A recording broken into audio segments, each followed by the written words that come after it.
Concernant notre sujet, la sonde américaine Cassini a détecté de l'hydrogène dans un panache de vapeur émanant d'une épaisse couche de glace enveloppant Encelade, une petite lune de Saturne, qui ne peut s'expliquer que par une activité hydrothermale propre à l'existence de la vie. C'est Pierre Bellemare.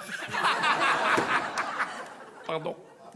Merci de respecter notre duo. Si vous avez compris cette introduction, vous venez de remporter votre poids en botte de poireaux.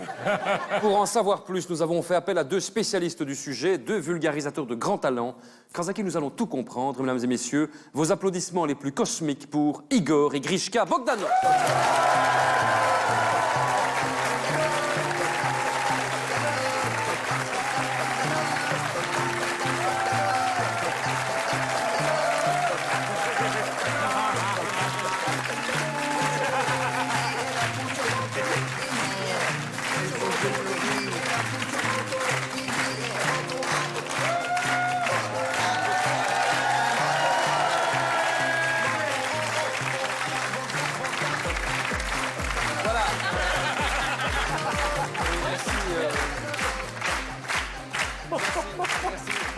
Menton, allez.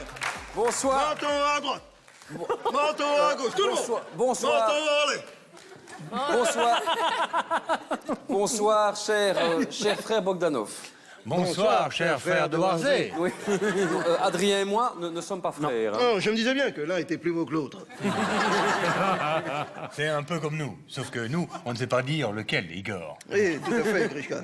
D'ailleurs, nous sommes tous les deux bombes. À hydrogène. Et là où il y a de l'hydrogène... Il n'y a pas de plaisir.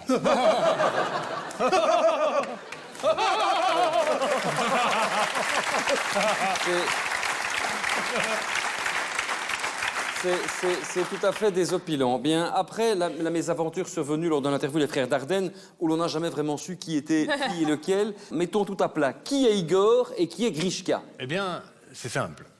Grishka, c'est celui qui n'est pas Igor. Et je dirais même plus, inversement.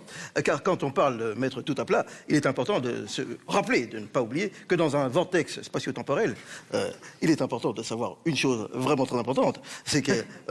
Il n'existe pas de platitude, sinon dans l'imaginaire. Exactement. Quantique. Imaginaire, quantique, subabstrait. Oui. Attention, Igor, subabstrait. Car de ce fait, nos identités peuvent s'inverser, voire s'interpénétrer. Voilà. Et je dirais même, jusqu'à, selon le principe de l'osmose tétra-pionique, je pourrais moi-même être Grigor. Et moi, Ishka. Je sens que ça va être long. En fait. Alors, j'ai donc décidé de placer une nominette avec votre nom devant vous, comme ça on est sûr de ne pas se tromper. Voici, Bien, bonne idée. s'il vous plaît. Voilà.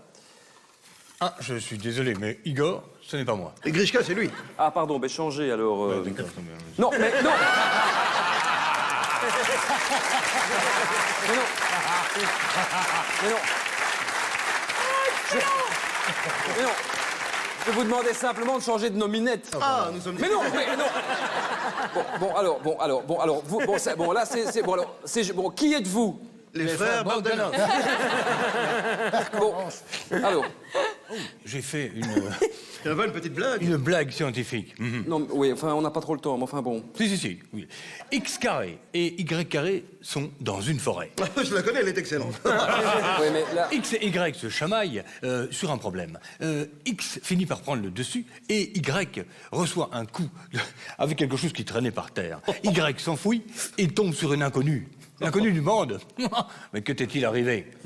Et Y de répondre: oh, mais tais-toi, je viens de me prendre une racine de X.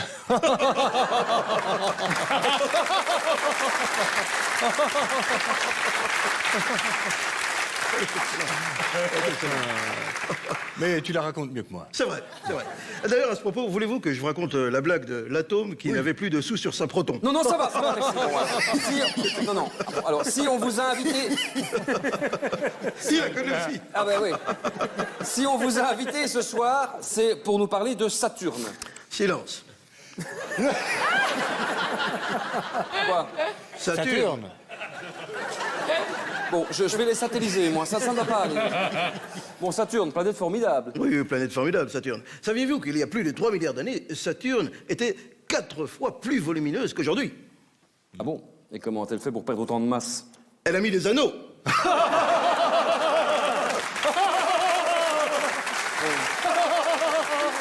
Bon, alors...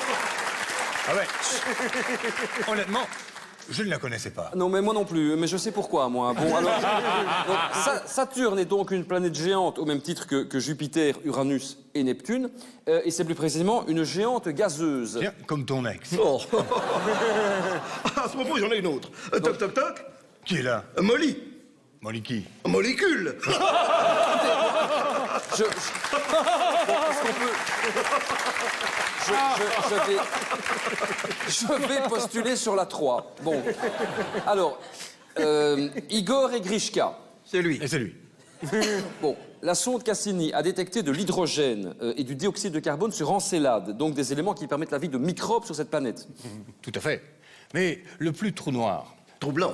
oui, le plus troublant, c'est qu'on ait trouvé à la Les surface. gens viennent de comprendre. Le plus troublant, c'est qu'on ait trouvé à la surface d'Encelade des éléments de HN03. HNO3, que vous savez probablement très bien. Ouais, je l'ai sur le bout de la langue. Ah, mais crachez-le, c'est de l'acide nitrique. Il y a de l'acide nitrique sur Saturne. Il n'en sait rien, il vient de l'inventer. Ah oui. Ben, pourquoi invente-t-il ça? Parce que parfois, Nous nous mentons.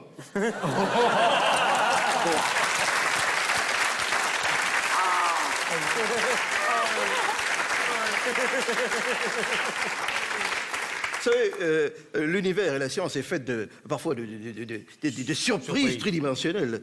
À ce propos, connaissez-vous la différence, ou le point commun, plutôt, entre le sexe et les équations? Non, mais là, on parle d'acide nitrique, là, donc on va arrêter. C'est que dans les deux cas, C'est bien meilleur avec 3 inconnus. et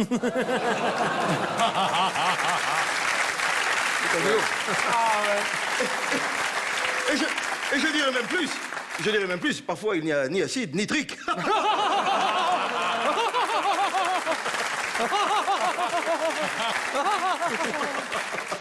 Eh bien, celle-là, elle est stratosphérique, Igor. Non, moi c'est Grishka. Oh, pardon. Silence! Bon, je crois qu'on va en rester là, il vaut mieux. Hein. Je crois, Alors, peut-être pouvons-nous nous quitter sur une petite blague scientifique? Oui. Pour la route, hein? C'est une blague de calcul. mental. Non, rénal. Combien font pi au carré? Pi au carré? Je sais pas, c'est 3,14 fois 3,14. Non, c'est beaucoup plus simple. Pi au carré, ça fait pipi.